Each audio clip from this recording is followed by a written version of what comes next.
हाथरस में मनीषा वाल्मीकि के साथ बलात्कार हुआ। सरकार की निगरानी में पेट्रोल छिड़क करके उसको रात के अंधेरे में जला दिया गया। आरोप ये भी लगे कि योगी आदित्यनाथ वहाँ के एसएसपी के संपर्क में थे, डीएम के संपर्क में थे कि डेड बॉडी जली या नहीं जली। उस समय ठाकुर समाज के लोग जो आरोपी थे, उन्हीं के समाज के लोग पंचायत कर रहे थे दोषियों के पक्ष में। सारा देश हंस रहा था क्योंकि लड़की शेड्यूल कास्ट की थी। आज एक देश की पहलवान बेटियों के साथ जाट कम्युनिटी की लड़कियों के साथ में शोषण हुआ है और आरोपी ठाकुर है आज। और उसके पक्ष में भी करणी सेना जो है वो पंचायत कर रही है दादरी में, और ये कह रही है कि राकेश टिकैत के दिमाग से इस बात को निकाल दें कि ट्रैक्टर उन्हीं के पास है, ट्रैक्टर हमारे पास भी है। अगर ऐसी बात होगी तो हम ब्रजभूषण शरण सिंह के पक्ष में। आरोपियों के पक्ष में पंचायत करना, आरोपियों के साथ एक समुदाय जाति के आधार पर खड़े हो जाना और जाति के आधार पर शोषण होना, तो आपको लगता है कि ये जो लोकतंत्र के लिए खतरा है, ये इस कदर जातिवाद कि आरोपी जो इन पर गंभीर आरोप लगे उनके पक्ष में लोग खड़े हो रहे हैं वर्तमान। नमस्कार, मैं राहुल नागपाल और आप देख रहे हैं हमारा यूट्यूब चैनल बोल 85। पहलवान बेटियों को आज पूरा 1 महीना जंतर मंतर पर न्याय की मांग को लेकर के धरना देते हुए हो गया है। आज कैंडल मार्च जंतर मंतर से और इंडिया गेट तक रखा गया है, इसीलिए क्योंकि सरकार उनकी नहीं सुन रही है और सरकार कहीं ना कहीं आरोपियों को बचाने के पक्ष में दिख रही है। मेरे साथ वरिष्ठ समाज सेवी बहुजन चिंतक माननीय केपी चौधरी साहब हैं। तमाम देश भर में जितनी गतिविधियां होती हैं, तमाम मुद्दों पर वो अपनी नज़र बनाए रखते हैं और आज उनसे इस बारे में बातचीत करेंगे कि आखिरकार सरकार की क्या मजबूरी है। सरकार ब्रजभूषण सिंह के खिलाफ क्यों कोई सख्त कानूनी कार्रवाई नहीं कर रही है, क्यों कोई सख्त कदम नहीं उठा रही। चौधरी साहब, स्वागत है आपका। देश की बेटियां जिन्होंने गोल्ड मेडल जीत करके देश का नाम रोशन किया, बेटियां न्याय मांग रही हैं और सरकार है कि वो अपने आरोपी सांसद को बचाने में लगी है। देखिए, दुर्भाग्यपूर्ण है और सरकार संविधान के तहत काम करने के लिए बाध्य होती है और संविधान में उन सभी प्रावधानों का बाबा साहब डॉक्टर भीमराव अम्बेडकर जी ने समावेश किया है, जिसके तहत वो समाज की जो बेटियां जिन्होंने भारत का राष्ट्रीय और अंतर्राष्ट्रीय स्तर पर सम्मान बढ़ाया है और गौरव देश को दिया है। और ये दुर्भाग्यपूर्ण है कि देश की ऐसी बेटियां जो सामान्य बेटियां नहीं कही जा सकती, उन्होंने पूरे देश का गौरव बढ़ाया है, उन बेटियों को भी न्याय के लिए महीनों तक जंतर मंतर पर अनशन पर बैठना पड़े, धरने में बैठना पड़े। समाज के लोग, सभी समाज के लोग उनको समर्थन दे रहे हैं, सभी पॉलिटिकल पार्टीज़ के नेता भी वहाँ जा कर के उनको समर्थन दे रहे हैं। और क्योंकि ये एक जाति विशेष से इस मामले को जोड़ दिया गया है, तो उसमें भी ये भी है कि जो जिस समाज से वो बेटियां हमारी आती हैं, उस समाज का भी उन्हें भरपूर समर्थन, और इसके साथ साथ अनुसूचित जाति समाज का भी भरपूर समर्थन, जिस समाज से हम लोग आते हैं उसका भी पूरा समर्थन।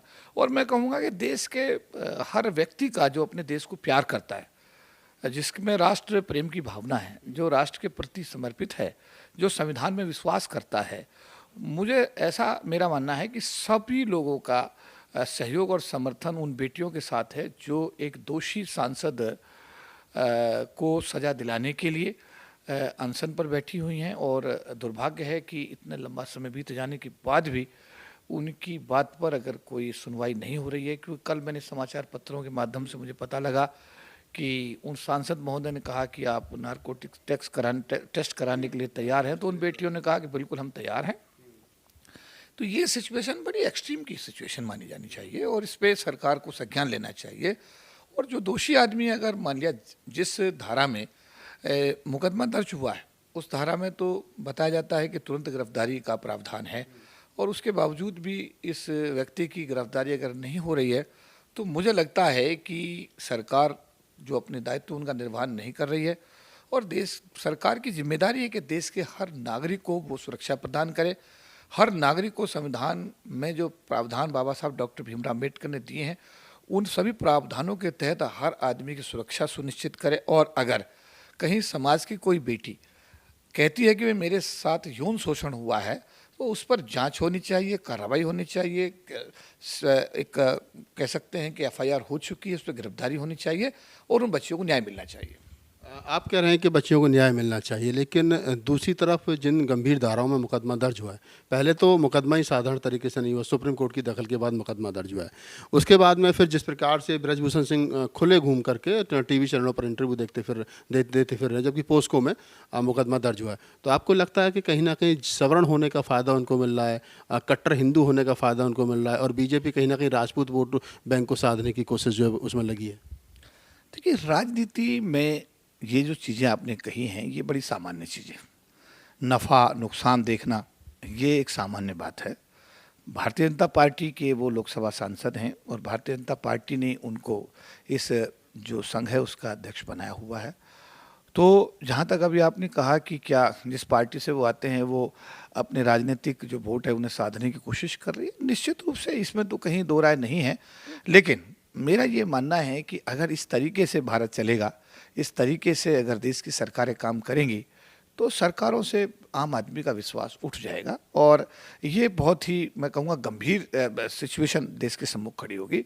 तो मेरा ऐसा मानना है कि हम छोटे स्वार्थों से ऊपर उठें और राष्ट्र हित को सर्वोपरि माने, संविधान को सर्वोपरि माने, और संविधान को सर्वोपरि मानते हुए ऐसे दोषी व्यक्ति जिसके खिलाफ ऑलरेडी एफआईआर दर्ज हो चुकी है और गंभीर धाराओं में एफआईआर दर्ज हुई है, और मुझे बड़ा दुख है इस बात को कहते हुए कि एफआईआर, देखिए मैं तो अनुसूचित जाति समाज से आता हूँ, मेरी बेटियों के साथ तो रोज़ अत्याचार अनाचार, रोज़ उनके साथ बलात्कार हत्याएं होती हैं। उनके समर्थन में तो कोई भी आदमी, मैं ये कहूँगा कि कोई भी आदमी जंतर मंतर पर जब हम लोग धरना प्रदर्शन करते हैं, ये तो बेटियां बड़ी सौभाग्यशाली हैं कि इनके समर्थन में सभी समाज के लोग खड़े हैं।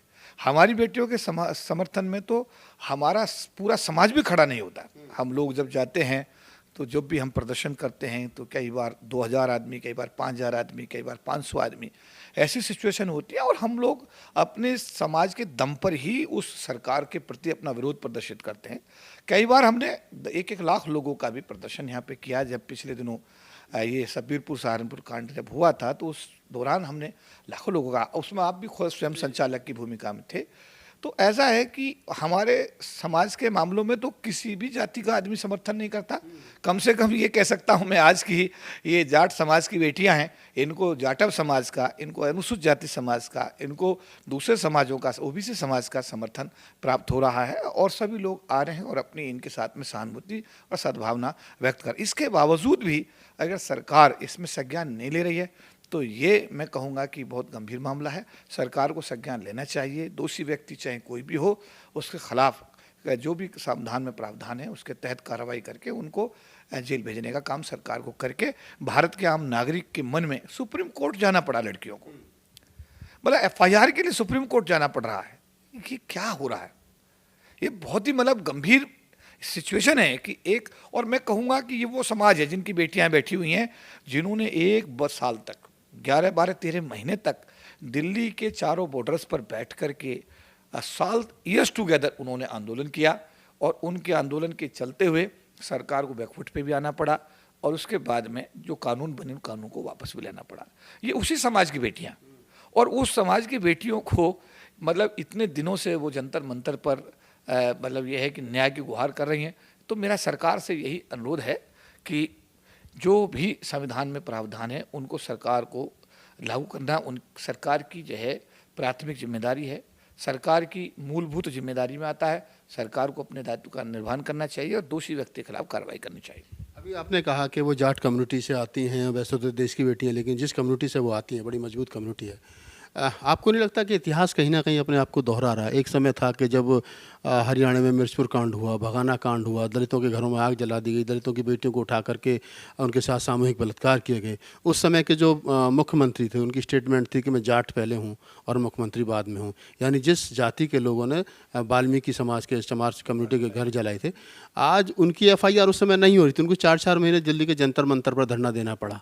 आज जिन लोगों ने घरों में आग लगाई थी उन्हीं की बेटियाँ जो है वो धरने पर बैठी हैं। तो इतिहास कहीं ना कहीं अपने आप को दोहरा रहा है। और दबंग चाहे कोई भी हो, मनुवादी की नज़र में लाठियाँ सब पे बराबर पड़ती हैं। तो लग रहा है कि इतिहास कहीं ना कहीं अपने आप को रिपीट कर रहा है। निश्चित रूप से जब अखिलेश यादव जी ने मुख्यमंत्री निवास को छोड़ा तो उन्हें तब आभास हुआ कि वो हिंदू नहीं है। उन्होंने कहा मैं तो हिंदू, मैं मानता था अपने आप को मैं हिंदू, लेकिन जब उनके आवास को, मुख्यमंत्री आवास को धोया गया, साफ कराया गया, गंगा जल अन्य चीज़ों से साफ किया गया, तो तब अखिलेश यादव जी ने कहा कि मुझे तो पहली बार आभास हुआ, मैं तो आपको कृष्णवंशी मानता था, हिंदू मानता था, लेकिन अगर मेरे आवास को खाली करने के बाद में दूसरा आदमी जो खुद भी हिंदू है, वो आदमी भी अगर ऐसा भेदभाव करता है, ऐसा जातिगत दुर्भावना उसके अंदर है, तो वो चीज़ भी पूरे देश में चर्चा का विषय है। जो अभी आपने कहा कि जब हम लोग जो आपने कहा बिल्कुल सही बात है कि उस समय के मुख्यमंत्री by the way Congress party से थे और हुड्डा साहब ने बयान दिया था और उसकी बड़ी भर्त्सना हमारे समाज में हुई थी कि अरे भाई, आप प्रदेश के मुख्यमंत्री हैं, आपकी जिम्मेदारी है कि पूरे प्रदेश के एक एक व्यक्ति को आप सुरक्षा प्रदान करें।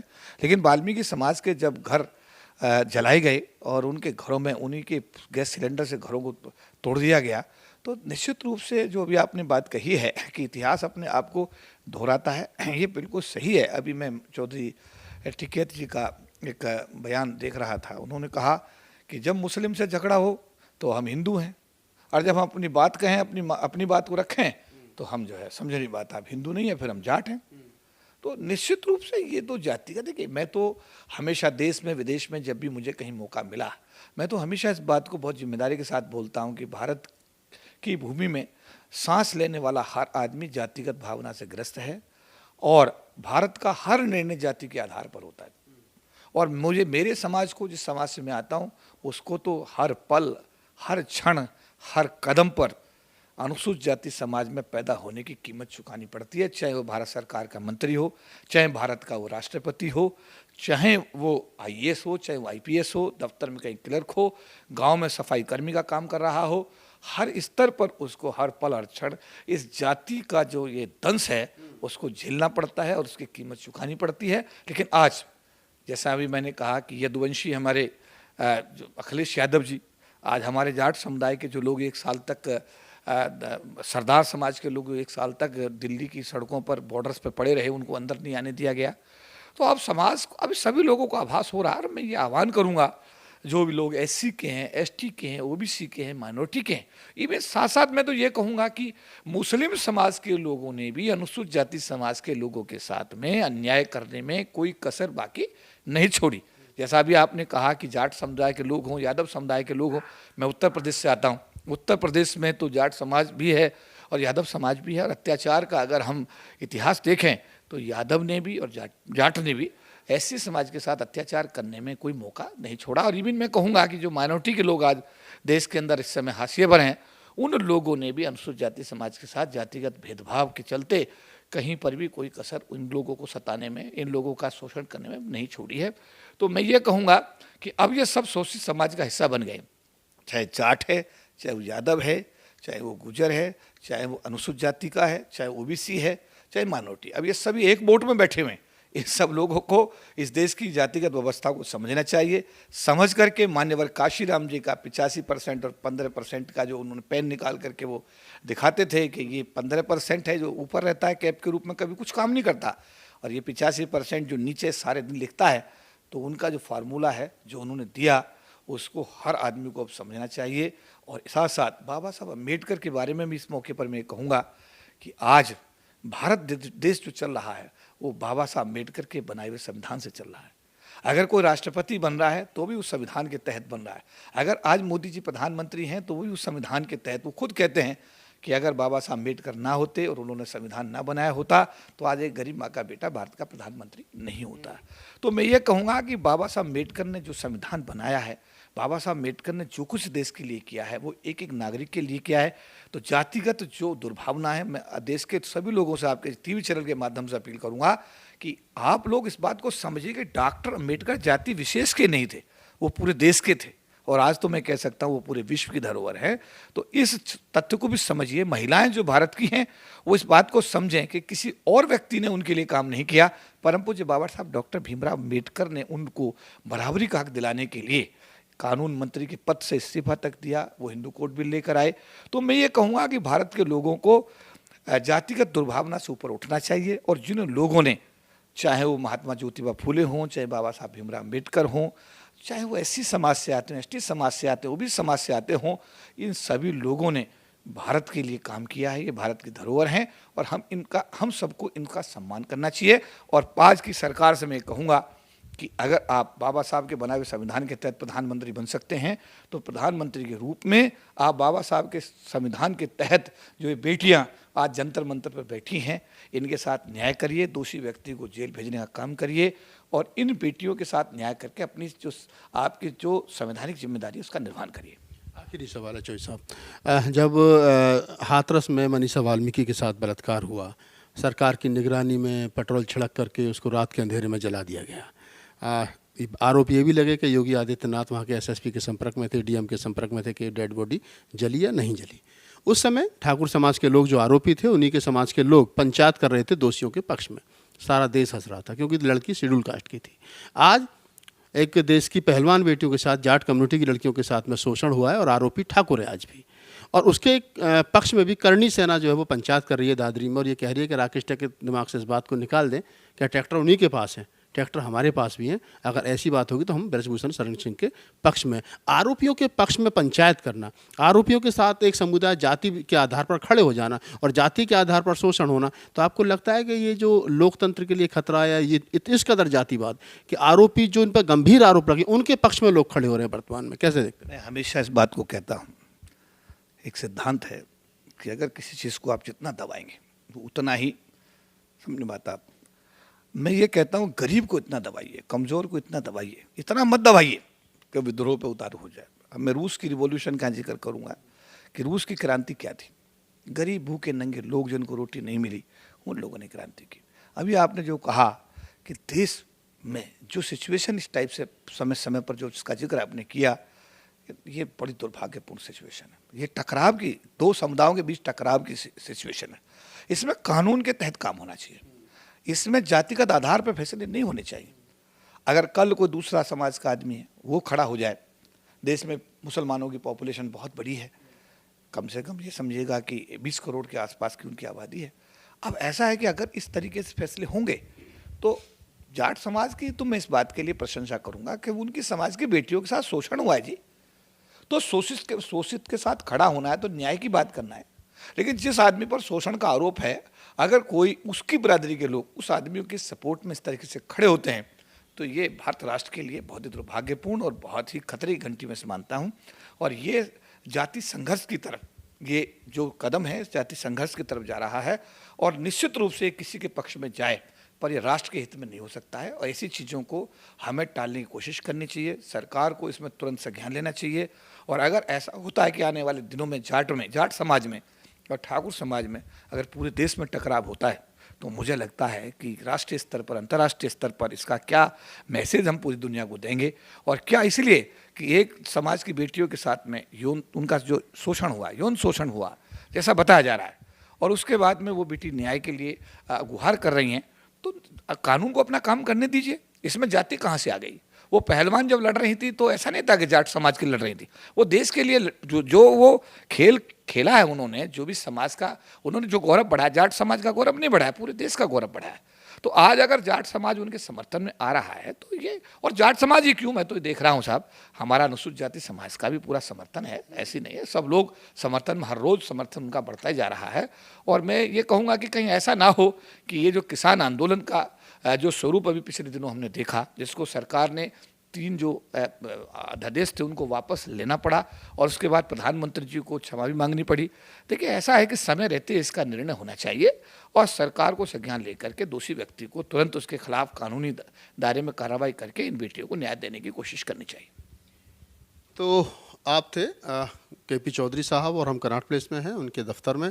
बात करने का मतलब सिर्फ इतना ही था कि चौधरी साहब की राय अपने आप में मायने रखती है, क्योंकि शेड्यूल कास्ट जो बहुजन समाज और या शेड्यूल कास्ट हम कहें उसको, तो उसमें चौधरी साहब का एक बड़ा अपनी पहचान है, एक नाम है। पिछले 40 साल से वो लगभग समाज की लड़ाई जो हर रोड से लेकर के और सरकारी दफ्तरों तक उन्होंने लड़ी है। तो इसलिए उनकी राय महत्वपूर्ण बन जाती है कि इस मामले में उनकी क्या सोच है और जिस प्रकार से उन्होंने डिटेल में सारी चीज़ें गंभीरतापूर्वक बताएं। तो ये मैं यही कहूँगा इस बारे में कि बेशक उनको जाट कम्युनिटी की बेटी सरकार बताने की कोशिश कर रही है और ये कह रही है कि तो कुछ लोग हैं जो आंदोलन कर रहे हैं, लेकिन मैं एक ही बात कहूँगा कि चाहे वो मिर्चपुर कांड में जिन लोगों के साथ गलत हुआ, सहारनपुर कांड में, सब्बीरपुर कांड में जिन लोगों के साथ गलत हुआ, या फिर हाथरस में मनीषा वाल्मीकि के साथ जो हुआ, और अब इन जाट समाज की या पहलवान बेटियों के साथ में जो हो रहा है, गलत है, नहीं होना चाहिए। बेटी किसी की भी हो, वो देश की बेटी है और इस बात को ध्यान में रखते हुए सरकार को कार्रवाई करनी चाहिए जातिगत दुर्भावना से ऊपर उठ करके। मैं राहुल नागपाल, कैमरामैन अरुण गौतम के साथ, दिल्ली। ठीक है।